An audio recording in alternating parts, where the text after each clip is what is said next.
पहलगाम आतंकवादी हुमला बाद भारत पाकिस्तान पर વધુ એક મોટી કાર્યવાહી કરી। ભારત સરકાર હવે પાકિસ્તાનથી આવતી અને જતી વસ્તુઓ પર સંપૂર્ણપણે રોક લગાવી દીધી છે, જેનો અર્થ એ છે કે હવે પાકિસ્તાનથી કોઈ પણ વસ્તુ ના આવશે, ન ભારતથી કોઈ પણ વસ્તુ પાકિસ્તાન જશે। વાણિજ્ય મંત્રાલયે કહ્યું કે હવે પાકિસ્તાનથી આયાત નિકાસ પર સંપૂર્ણપણે પ્રતિબંધ મુકાયો છે। પહેલા સીધો વેપાર બંધ કરવામાં આવ્યો, પરંતુ હવે પ્રત્યક્ષ વેપાર પણ સંપૂર્ણપણે બંધ કરી દેવાયો છે। આ પાકિસ્તાન માટે મોટો ફટકો। ભારતનું વાણિજ્ય મંત્રાલય એવા ઉત્પાદનોની યાદી તૈયાર કરી રહ્યું છે જેની ભારતમાંથી આયાત કે નિકાસ હવે પાકિસ્તાનમાં નહીં કરવામાં આવે।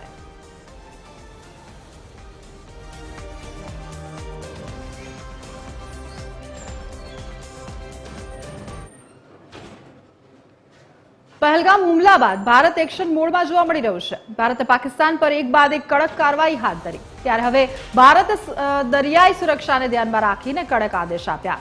હવે પાકિસ્તાની ઝંડો લહેરાવતું કોઈ પણ જહાજ ભારતના કોઈ પણ બંદર પર પ્રવેશ નહીં કરી શકે, તો ભારતીય જહાજોને પણ પાકિસ્તાની બંદરો પર ન જવા માટે કેન્દ્ર સરકારે આદેશ આપ્યો છે। આ નિર્ણય મર્ચન્ટ શિપિંગ એક્ટ 1958 હેઠળ લેવામાં આવ્યો। આ નિયમ તાત્કાલિક અમલમાં આવ્યો છે અને આગામી આદેશ સુધી યથાવત રહેશે। જો કોઈ ચોક્કસ કેસમાં છૂટછાટની જરૂર હોય તો તેને અલગથી ધ્યાનમાં લેવાશે।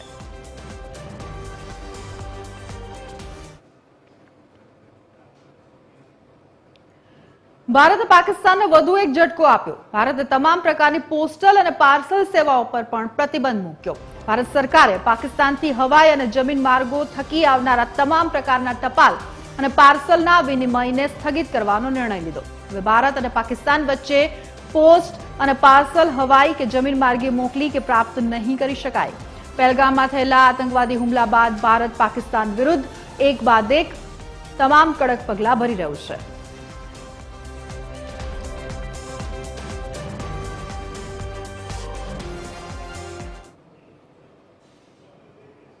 તો પહેલગામમાં આતંકવાદી હુમલા બાદ ભારત સરકાર એક્શન મોડમાં જોવા મળી રહી છે। ભારતે એક બાદ એક કડકાઈ ભર્યા નિર્ણયોથી પાકિસ્તાનને ડામ આપ્યા છે। 26 લોકોના મોતનો બદલો લેવા ભારતે પાકિસ્તાન સામે કડક કાર્યવાહી હાથ ધરી। ત્યારે જાણીએ કે અત્યાર સુધીમાં ભારતે પાકિસ્તાન સામે શું શું પગલાં લીધા।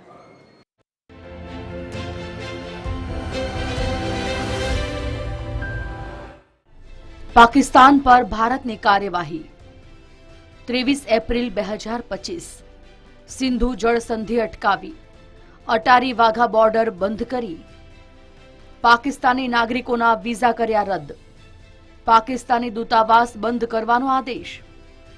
26 एप्रिल 2025 पहलगाम हुमला साथे जोड़ायेला आतंकवादीओना घर ध्वस्त, शार्क वीजा समय सीमा समाप्त। 28 एप्रिल 2025 पाकिस्तानी नागरिकोनी वापसी, 800 पाकिस्तानी नागरिक भारत थी हकालपट्टी। 29 एप्रिल 2025 मेडिकल वीजा धारक पाकिस्तानियों ने भारत छोड़वानी छेल्ली तारीख। 30 एप्रिल 2025 भारतनी पाकिस्तान पर digital strike, 16 Pakistani YouTube channel और अनेक एक्स अकाउंट पर प्रतिबंध। भारते 23 मे 2025 सुधी पाकिस्तानी विमानों माटे हवाई क्षेत्र कर्यु बंद। 1 मे 2025 पाकिस्तानी दूतावास कर्मचारीनी संख्या 30 सुधी सीमित कराई। पाकिस्तानना पीएम शाहबाज शरीफनु इंस्टाग्राम अकाउंट ब्लॉक। 4 पाकिस्तानी क्रिकेटर्सनी यूट्यूब चैनल और इंस्टाग्राम अकाउंट ब्लॉक।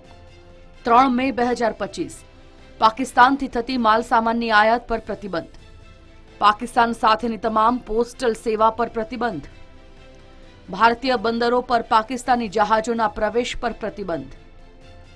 भारतना जहाजों ने पाकिस्तानी बंदरों पर न जवा आदेश।